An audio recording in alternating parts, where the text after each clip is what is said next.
Hi, we're going to talk about vectors and specifically velocity and acceleration as vectors.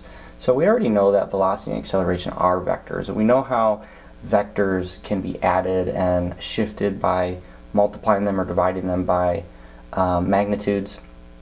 We also know that you can look at vectors graphically when you split up their components in the x and the y dimension. And so now we're going to look at vectors, specifically velocity and acceleration, in terms of the equations or mathematically.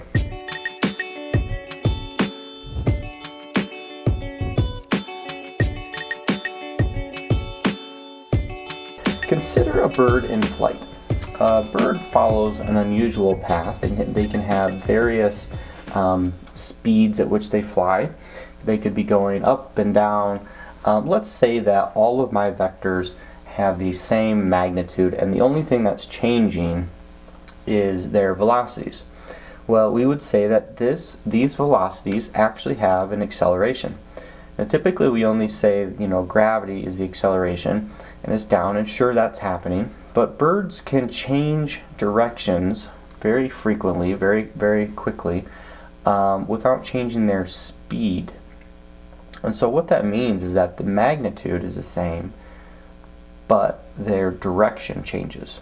And remember that acceleration is a directional quantity, right? It's a vector. And so even though I don't change my magnitude, if I change the direction it's pointing, I've changed that vector.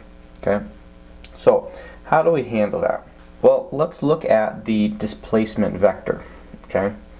Any 2 points have a position. So this could be initial position, and this could be final position. And I could solve for this particular vector velocity, because I know that velocity is equal to a change in position over a change in time. The problem is that this is only that particular angle, right? What I need to do is to break apart these positions into the initial position in the x and the initial position in the y, and then the initial position in the x, the final position in the x and the final position in the y, which will give me the velocity in the x and the velocity in the y, and then I can unpack that. Okay. Now, the unifying component here in our simple velocity equals displacement over time is time. The time variable from this position in both the x and the y is the same for both dimensions. Now, to keep things simple, I'm going to use the change in r to represent displacement. A lot of times when you talk about a vector r with an angle, this could be rx and ry. This will help us kind of alleviate the x of x and the x of y that may become confusing. And so when I break this apart, I've got the change in r over the change in time, because I'm going to replace displacement with change in r, which would mean that I've got the r at position 2 minus r position 1, and the change in time t2 minus t1 is the interval that we're looking at.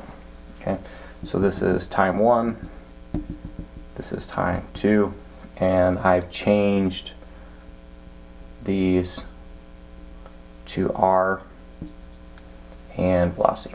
Okay, so pull out the components, and so that becomes velocity in the x dimension is going to be equal to the x2 minus the x1 over the time 2 minus the time 1, and v sub y is going to be the position in the y dimension minus the position there.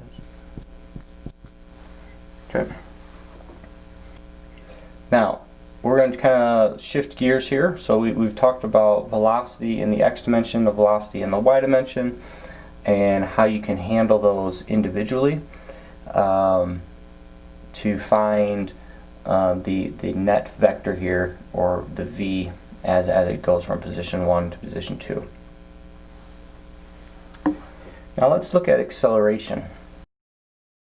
So in the previous example we saw a acceleration of a bird where it was not speeding up or slowing down. It had the same speed, but it was changing directions, and so it was making small turns, which was actually a type of acceleration. So how do you find the change in velocity for any of these situations? Recall that acceleration is a change in velocity over a change in time. So what does that look like? If I had a motion map where I had a series of velocities, the direction is all the same, and so what is changing is clearly the magnitude. So I have a larger and larger and larger velocity. So these are parallel vectors, and it's speeding up. If I wanted to find the change in velocity,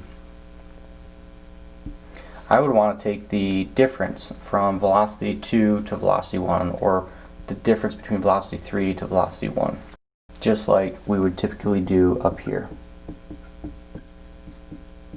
So I'm going to take that velocity and that velocity. Now when I add these together, what I'm actually going to do is I'm going to take velocity 2 and I'm going to add the negative of velocity 1. So what that does is that shows me from start to finish my change in velocity. And my change in velocity in this case is going to be positive. And so this change in velocity over a given time is your acceleration. And so in this case it's going to be a positive acceleration because all of these are parallel and they're getting bigger and bigger and bigger, and I'm speeding up. Here are another set of velocities. You can see that the vectors get smaller and smaller and smaller and smaller. And so in this case your acceleration is going to be anti-parallel, and that's going to cause a slowing down.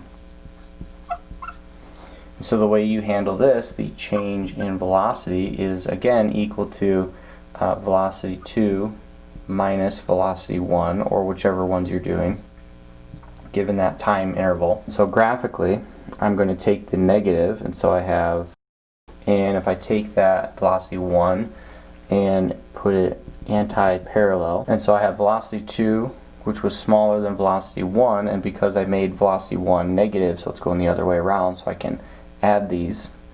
I've got my start and finish time. Now my change in velocity is going the other way. And so when you do that math, you plug these in, you end up getting an acceleration with a change in velocity over a change in time. That's going to equal a negative because it's going the opposite direction. Now if we look at a turn, it's a little bit more complicated. So a vehicle is going around a corner with this type of angle. His velocity is changing from second to second, and we can draw that by picking the line's tangent at any given point along this curve. We'll notice that the magnitude of all of these vectors are the same, but the direction is changing, and so this is a constant speed type acceleration. Now where is the acceleration? What is the magnitude of the acceleration? What is the magnitude of the change in velocity? Which direction is the change in velocity? And so what we can do, we can handle this the exact same way as last time, where I had, I can add these vectors together. So let's say this is velocity 1, and this is velocity 2, velocity 3, etc., etc. And what I'm going to do is I'm going to put these, keeping their directions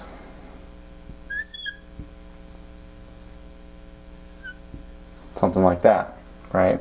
This is velocity 1 and this would be velocity 2.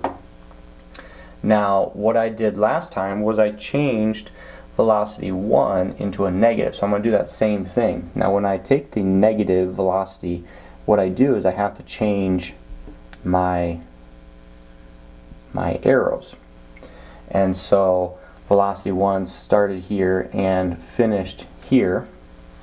And so what you get is you get a change in velocity this direction.